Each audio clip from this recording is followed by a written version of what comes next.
Welcome to the Porn Reboot Podcast, where you get practical tips to gaining control over your porn or sex addiction. We help ambitious men end their out-of-control sexual behavior with pornography, sex, and masturbation so that you can maximize your life, perform at your potential, and remain in control in the driver's seat, which is where you have to be in order to gain or maintain the success you want in life. I'm your host, J.K. Emezi, certified sex and porn addiction recovery coach. Welcome to the episode. Today we're going to talk about 16 relationship lessons that I learned over the past 16 years as a former porn addict. This past weekend, I and my girl celebrated 16 years of our relationship, our anniversary. I want you to understand that I watched pornography and masturbated compulsively every single day from the age of 14 when I learned how to masturbate well into my early 20s. The emphasis is on every single day. I cannot remember a night before I had regular access to pornography where I went to bed without masturbating, which some might say is normal for a teenager. But as soon as pornography came into the picture, I cannot remember a day or a night where that went by without me viewing pornography. It warped my brain. Everywhere I looked, there was somebody that I was undressing. There was somebody I wanted to have sex with. As I grew older, if there was like a certain line, if you crossed that line in terms of attractiveness, I would immediately imagine what it was like to have sex with you. I would sit down and it doesn't matter whether a woman was serving me, whether a woman was teaching me, whether a woman was walking past me, whether a woman was the girlfriend or wife of a friend. It did not matter. I would fantasize, I would masturbate about you, I would want to have sex with you in my head. That is what pornography did to me. It messed me up. I never thought that I would get a girlfriend, let alone build a long-term relationship. Some of you may feel that way.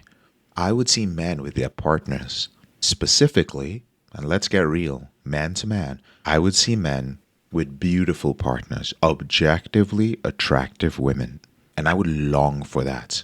When I say long for that, it means that I longed for the intimacy. I longed for the beauty. I longed for an aesthetically pleasing, loving, compassionate human being that I could connect with deeply, that I could enjoy having sex with, that I would have as a friend, that I could share things with, that I could build experiences with. That is exactly what I wanted. I didn't want to settle for anything else. I wanted to have my cake and I wanted to eat it. Why? Because I saw it was possible. At least from the outside, that's what I thought I saw. I thought I saw men with beautiful women holding their hands, giving them those lovey-dovey eyes, cuddling together. I would hang out with friends who had girlfriends and they'd be like, we gotta head home. And they would head out and I'm like, oh man, they're gonna have great sex. Like, she's so hot.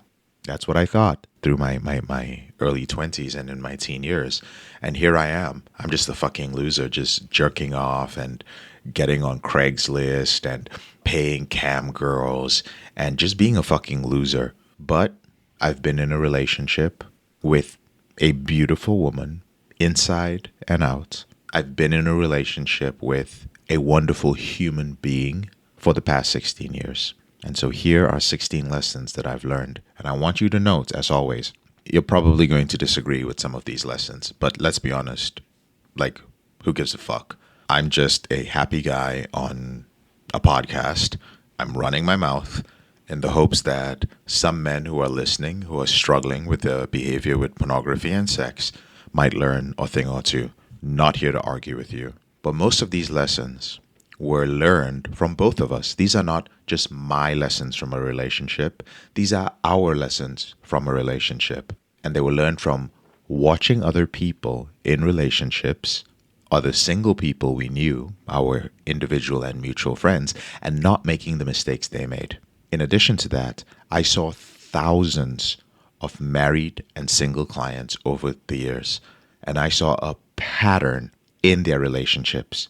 It didn't matter whether they were Christian Muslim, codependent, not codependent, sex addicted, not sex addicted, with kids, without kids, older, younger, didn't matter, same mistakes that we saw over and over again. Number one, your partner and their happiness comes before the relationship. What this means is that if you have been putting your relationship or your marriage on a pedestal, you need to take it off the damn pedestal. You are in a relationship with another human being. If that human being did not think that you would enhance their life and make it happier, if you did not think that they would enhance your life and make you happier, neither of you would be in a relationship. So why put the relationship or the marriage first? Why stay together for the sake of the relationship and what you guys built together? Why? No. The human being comes first. As long as you prioritize the other human being in a relationship first, nothing else matters. Now, there were some comments when I put it up on Facebook like 2 days ago, and there were a couple of people, as usual, who were just like, you should wife her up. You should marry her. I'd say you should marry her. The people who always say this without fail do not have a woman in their life. There's just some fucking random dude out there that's saying it, or they have rarely been in a relationship for as long as we have. When you've been in a relationship past about the 7-8 year mark, oh, you've learned a thing or two. You have learned a thing or two, and you will think twice before you open your mouth and you make that statement. Why? That is because after a certain number of years in a relationship, you have to actually start putting in a lot of work, and you realize, oh, it's not relationship work I am putting in. Relationship work is drudgery. It is human being work. Number two, counterintuitively, you are not responsible for your partner's happiness. Number one, I said that your partner's happiness and your partner as a human being, a person, comes before the relationship, which means that you should always be aware of their happiness. But that does not mean that you have to take on the burden of making them happy. However, bear in mind that the world is not fair. Many times, if your partner ends up unhappy, it is likely, brothers, that you as the man are going to be blamed. And all I'm telling you is be prepared and be okay with that. Think about it. Your partner's unhappy, she's sad. It may have nothing to do with you, but people around her are going to think that you did something. That's just the way society works. If you have a partner and both of you are walking around and you had run into something, let's say at home or at work, and it gave you a black eye, or you're doing, boxing or kickboxing, black eye, you walk around with your partner, nobody gives a shit what you look like. Nobody's going to look at you and go like, oh, your partner is beating you up at home. But switch the roles. Your partner walks around with a black eye with you next to her. Oh, what are people going to think first? That's just a simple example of how naturally in society the blame for a woman's unhappiness or pain goes on the man. Automatically. Don't freak out. Accept it as the way things are. It's okay. Now, I know some men might find this hard to swallow, but if you want to be in a long-term, happy relationship, you have to be outcome dependent about this. You're blamed for unhappiness. You don't give a shit. Don't get angry. Don't get sad. Don't complain that, oh my God, it's so unfair. Just accept that that's the way it is and move on with your life and be happy. Number three, don't stop doing the small things which each of you appreciate. So if you guys started off your relationship with thoughtful little notes you would leave for each other, if you would do things like during the winter, you would warm up their car for them, while they got ready for work because you were up earlier, brother, just don't stop doing those little things, okay? Throughout your relationship, maintain it. And if you can't feel it, ask yourself why. Oftentimes, it's just because we get lazy and we take things for granted. It is the little things that you stop doing that will destroy your relationship. Number four, always be willing to walk away. Again, like I said, you're going to disagree with me on some of these things and they're going to seem counterintuitive.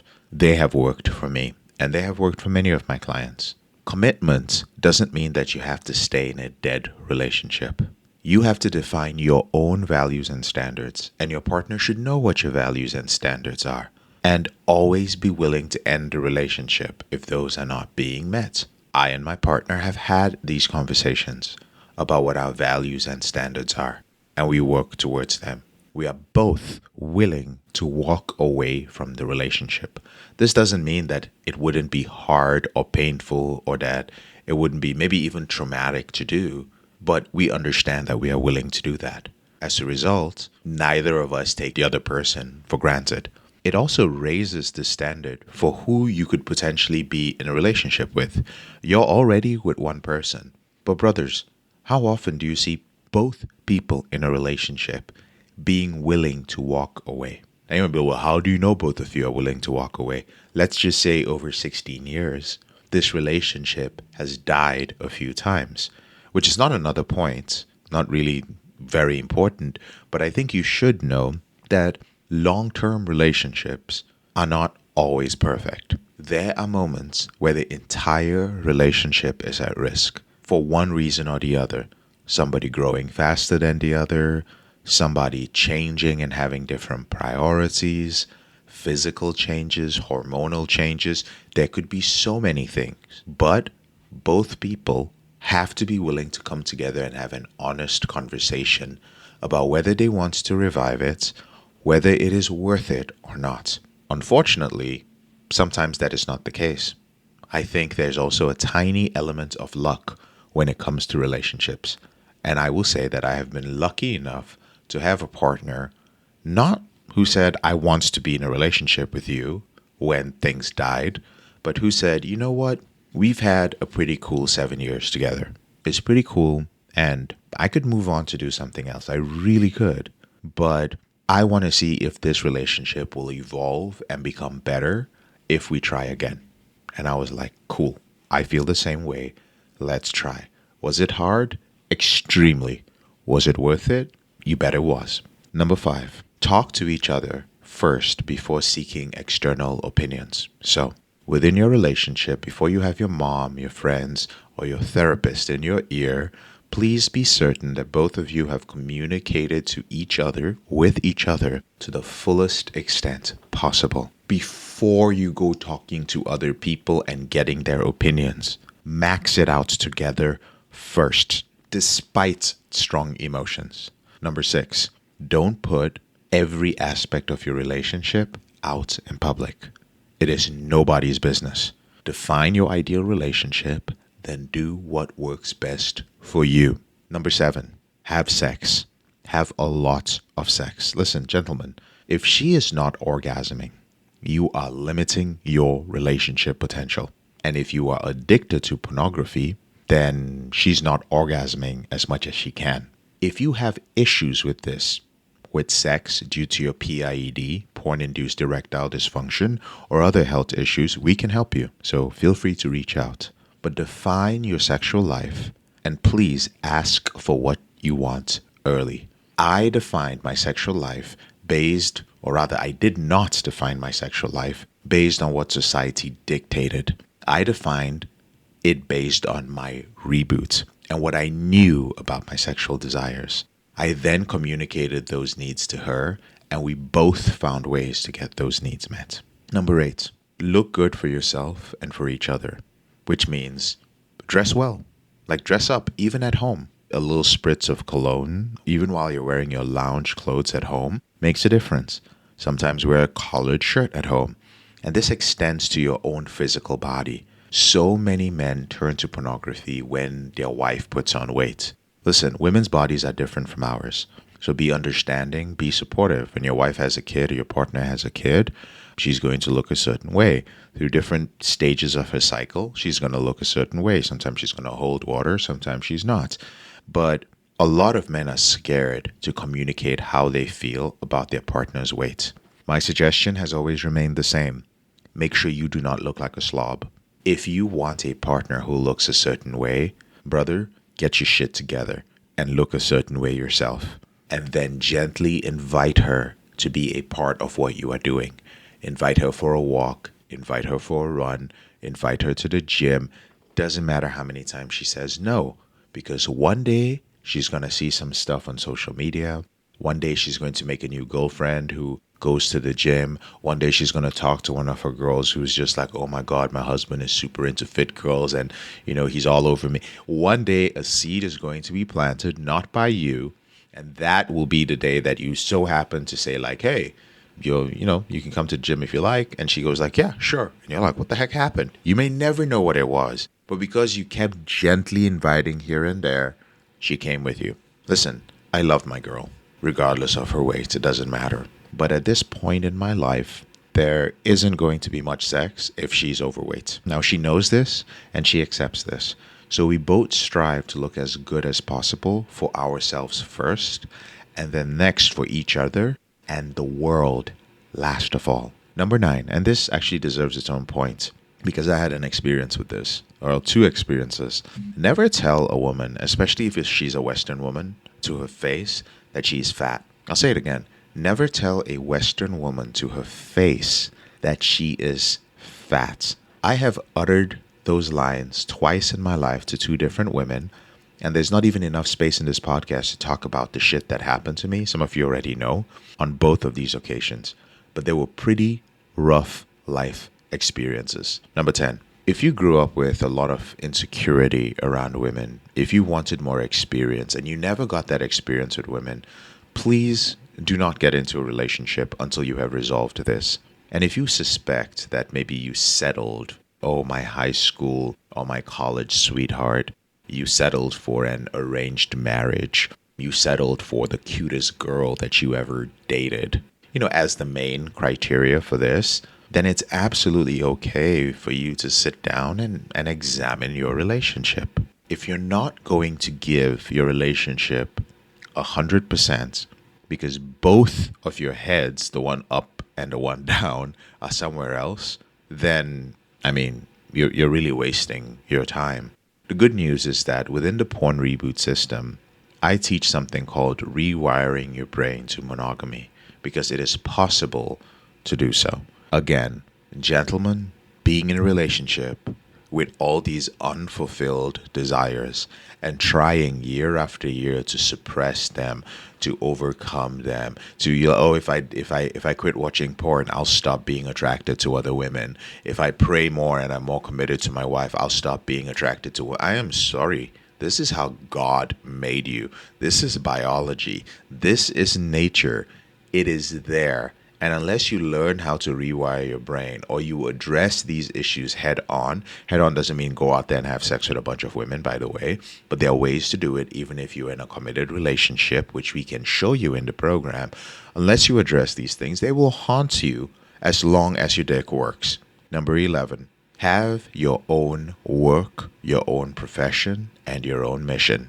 Now, there's this whole thing on social media and other places where, there people claiming to be power couples and talking about how their wife was so essential to them building their empire together and your partner works together with you. This happens. It is rarer than you actually think it is.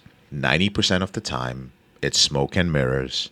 If it's on camera or on social media and there's a couple that does the same thing and they work together as a power couple, it is likely a grift or a codependent relationship, or one of them is actually a narcissist who's running the show and controlling the other one. I know this because I've helped a lot of the husbands of these power couples deal with their sexually compulsive behaviors. And yes, there are exceptions. If, again, like I said, if you see it being advertised and somebody keeps talking about their partner all the time in public on social media, there is shit going down behind closed doors. So please, do your own thing. Have your own mission, your own goal, your own work. Ideally, your partner has her own thing she's doing, and both of you are supportive of each other. In my relationship, I go out and I work. I work a lot. I enjoy working. Why? Because work, as my partner understands it, as it comes from me, is an expression of my humanity. Work is not drudgery. Work is not a means to an end. Work is good. Work is important for human beings to do to improve. And if your partner, let's just take a quick aside, if your partner does not support your work, if your partner has a problem with the way you work, the hours you work, all of those things, then understand that your partner is not supporting your growth. Growth comes from many places, but growth also comes from work. If they don't support your growth and you've been working since before you met them, then they're not supporting the person that you could be in the relationship or even the person that you are. Number 12, never talk shit about your partner in public, preferably ever. Seriously, have each other's back and deal with other issues in private. No putting stuff on social media, no bitching about your partner. When you're all together outside, have each other's back. Your partner should not be putting you down. Your partner should not be saying cutesy things that are also putting you down and emasculating you. And if she does that, you need to have a conversation with her. Also, be mindful of the times that you might be doing that to your partner. Number 13, own your own stuff. What's mine is mine. What's hers is hers. Get a lawyer to sign on it. Do not, do not, do not own assets together. There is no need for it. Your partner should also have their own source of income while I'm on this number. So in our case, she makes a good income.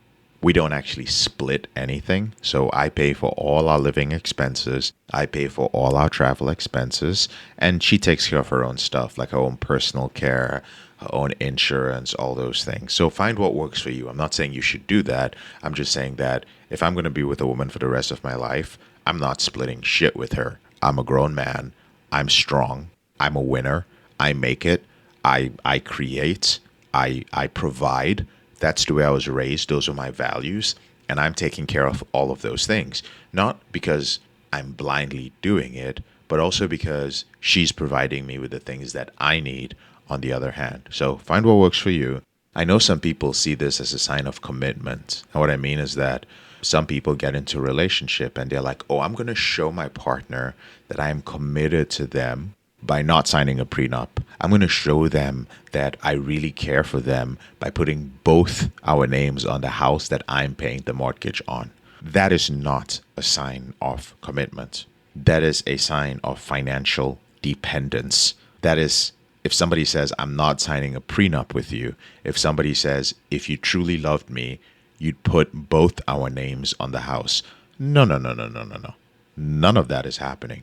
Now, if security is an important part of your relationship, have a conversation about security. Have a conversation about, you know what, like again, speak to a lawyer about this. I am not a lawyer. Just throwing out some examples. Like, hey, let's say our prenup would stipulate that you get a certain percentage of any of the dividends of any assets that I invest in after we are married, and only based on a certain number of years of marriage. So if we are not married for this amount of time, you don't get anything. If we are married for this amount of time, then based on what you're doing, whatever it may be, again, this is all hypothetical, gentlemen, taking care of the house, you choose to be a stay-at-home mom and take care of the kids and so on and so forth, then you will get a percentage of the dividends of the assets that were invested in after we got married. Why? Because you were supporting me after we got married. You were making my life easier. You were raising the kids. I probably wouldn't be able to have the time or the resources to invest in those assets without your support as a partner on the home front. But everything before that was all on me. So doesn't matter. You're not getting any of that stuff. That's just an example, but there are many ways to skin this cat. We actually do cover these things in our financial reboot program. In 2025, we're going to have our attorney run some workshops to discuss more about what to do when you're cohabitating together financially. But in the meantime, personally, I'm committing the fiduciary responsibility of my financial future to myself and myself alone. Nobody else is going to be responsible for my mortgage. Nobody else is going to be responsible for my assets or for my investments except me. And of course, whoever my financial advisor is, or whoever is helping manage it, but certainly not my partner. Number 15, don't set too many rules. So, one of the biggest killers of relationships is too many rules. And this is one of the things that we observed in other couples. You can't talk to other women, or you telling your partner you can't talk to other men. She telling you you can't travel with your boys, you can't travel with those guys. Well, we need to travel together. You need to be home at night at a certain time. Listen, men need freedom. I'm not saying be out there every night drinking or doing anything crazy. Like, obviously, let your partner know. Don't let her worry. But don't let her set rules for you like a boy. None of this, like, if you don't do this, you're not getting any sex. Oh, that relationship is not working. And if you've been allowing that in your relationship, you're a fucking pussy. You do not have too many rules. Men need freedom. Rules will stifle you.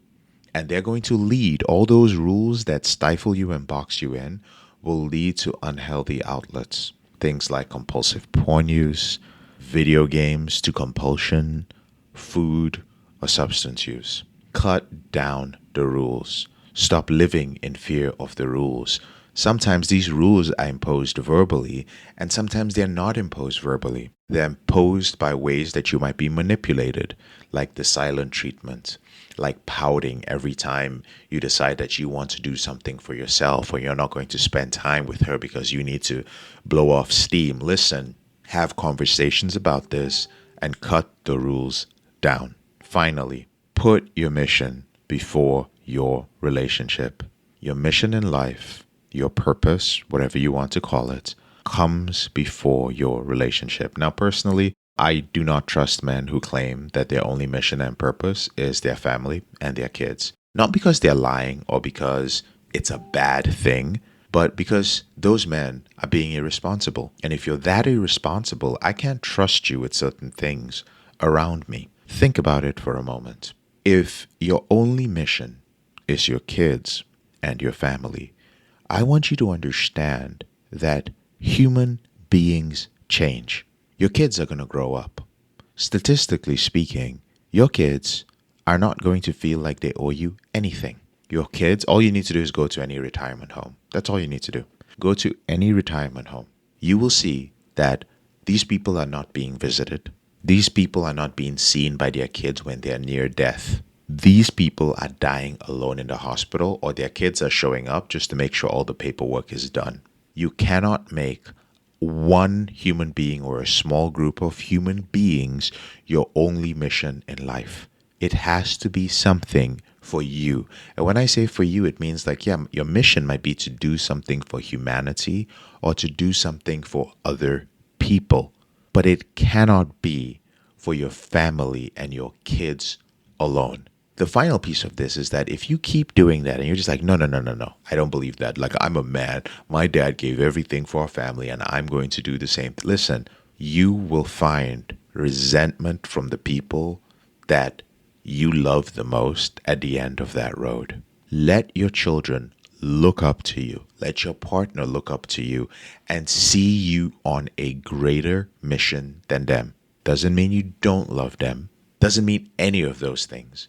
My parents are a good example of this. My father had a big mission. He had a mission that was bigger than his family. My mom, her purpose was her kids entirely. She worked her entire life for her kids.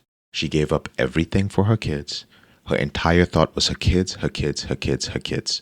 Here's the difference. Now that we're all adults, when I look back and I think of my father, I don't see my father as somebody who was neglectful. I don't see him as somebody who didn't show me love because he had a greater mission.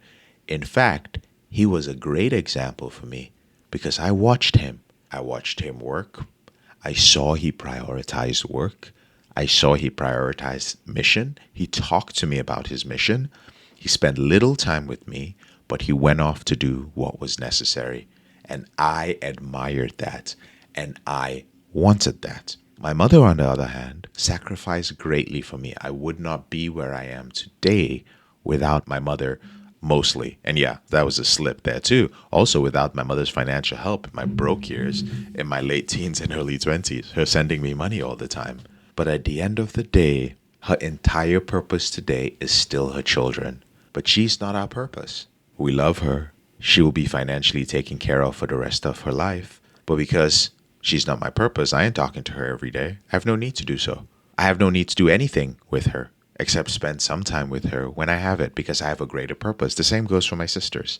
But do we love her? Do we adore her? Absolutely. But is she able to accept that? She isn't. And I suspect that makes her unhappy. You don't have to end up like that. Have a bigger mission. The summary of all of this is I was hesitant about putting this particular episode out. I wanted to make it cleaner. I wanted to remove certain things. But ultimately, I was like, you know what? I'm just going to share it in a raw way with my biases in there. I was a guy who was addicted to pornography. I didn't know how to build intimacy. I didn't know how to connect. I didn't know how to set rules around relationships.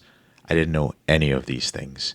I learned them the hard way. There's so much more to these 16 lessons that I'm teaching you, but here's what's important at the end of the day. In a relationship, brothers, you are two happy individuals coming together to voluntarily go through life because being together makes both of you happier. And so you choose to do this life thing together because your presence in each other's life only makes this journey that much sweeter. If you are doing the relationship thing for any other reason, that's my message for you all today. I want you to know on the side that within our dating reboot program, I also coach a session periodically called Rotations and Relationships.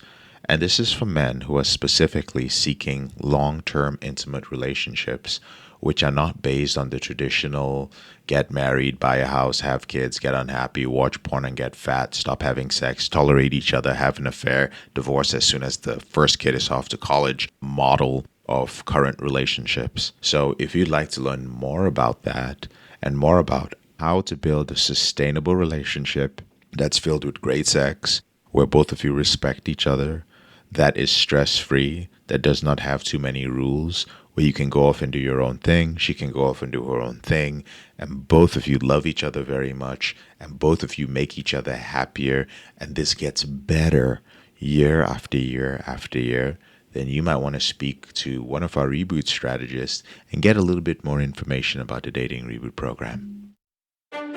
I'm JK, your brother in this struggle. Thank you so much for listening to this episode of the Porn Reboot podcast. I'll speak to you later on in the week.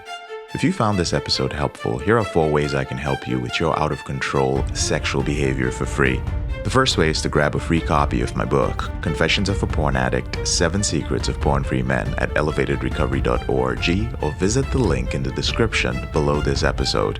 The second way is, if you're not sure where to start, but you'd like to learn more about my team and I, if you'd like to spend time with like-minded professionals and business owners who are controlling their behavior, then join our free and confidential group, the Porn Reboot Group on Facebook. There's a link to join in the description below this episode. The third way is if you need help right now because you have a burning issue, your behavior with pornography is hurting you mentally or emotionally, you're about to lose your relationship, you want to live up to your potential, be an authentic man, and free yourself from shame, guilt, and underachieving, then click on the link in the description below this episode that says free coaching call. And the fourth way is to leave us a 5-star review if you enjoy this podcast, so that we can reach more men who are struggling in silence and bring back the lessons we learn from coaching them to freedom.